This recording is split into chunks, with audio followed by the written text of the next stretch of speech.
The furnace quits at 6 in the evening, in the kind of cold that makes the weatherman use the word dangerous.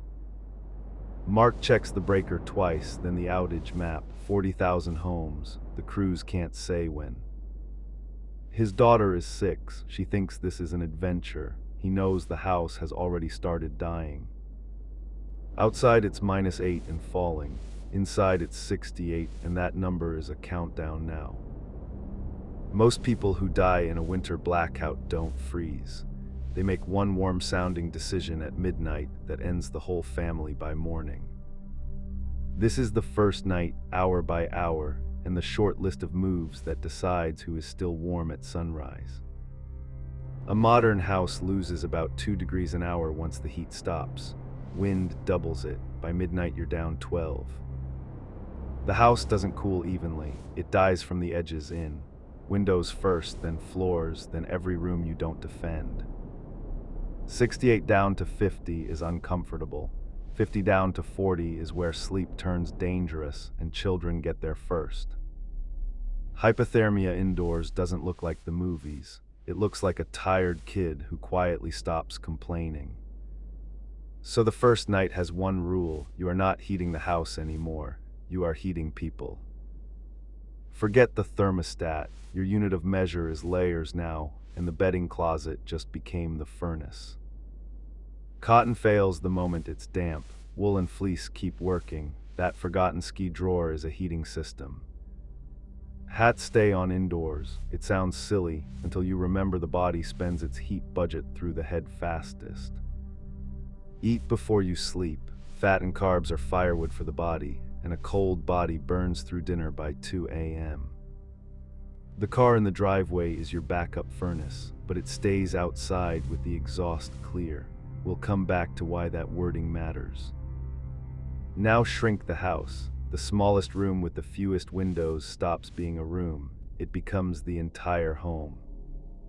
Close every other door. Each closed door is a wall of still air, and still air is the best insulation you own. Blankets go over the windows, towels along the door gaps. Ugly saves lives. Pretty is for houses with power. A tent in the living room sounds like a joke until you zip it shut. A tent inside a room is 20 degrees of free warmth. Bodies heat the tent and blankets trap it. His daughter sleeps warm for the first time since sunset. Candles are morale, not heat. 20 of them put out less warmth than one sleeping adult, and every flame is a roommate you can't trust. If anything burns in your warm room, a window stays cracked. Flames eat exactly the same air you do.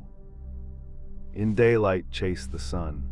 South blinds open at 10, closed by 3. The sun still works for free.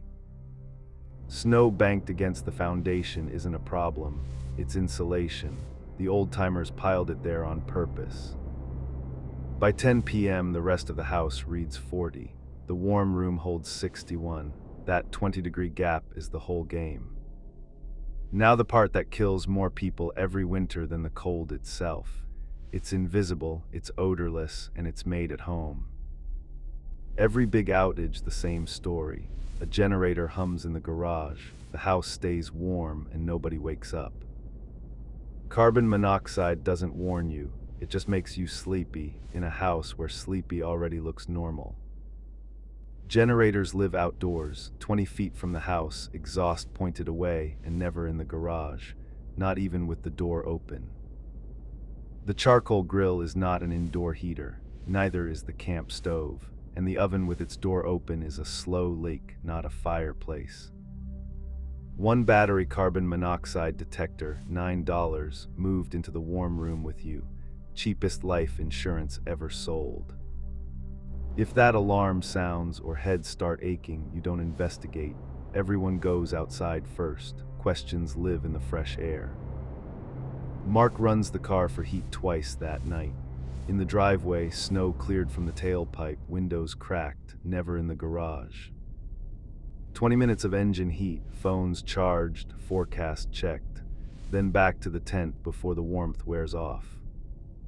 Past midnight, the house grows a second emergency. The water inside its walls starts turning to stone. Pipes burst near 20 degrees, not 32. You have hours of margin, but only if you spend them now. Open every faucet to a pencil-thin drip. Moving water resists freezing, and a drip costs less than a flooded kitchen in February. Cabinet doors under every sink stand open, so the room's last warmth can reach the plumbing. If the outage looks long, be ruthless. Shut the main, open the taps, let the system drain empty. Empty pipes can't burst.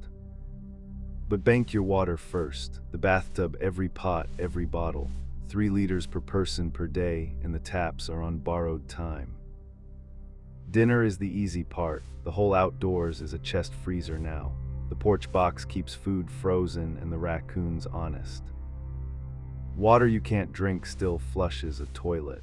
A bucket of melting snow by the bathroom keeps civilization running. 2 a.m. is the hard hour, cold, silent, and a brain that wants to spiral in the dark. He gives the night a shape instead. Drips at midnight, car at 2, detector at 4, radio at 6. A schedule beats a spiral. The battery radio finds one voice in the static, and the voice says crews are rolling. That sentence is worth more than heat. He texts the neighbors instead of visiting. Mrs. Alvarez next door is 80, alone, and her furnace died with everyone else's.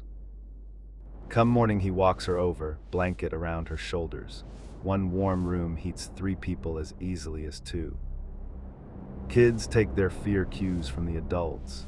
He brews cocoa on the camp stove out on the porch and calls the whole thing winter camping. The power returns at 4 the next afternoon.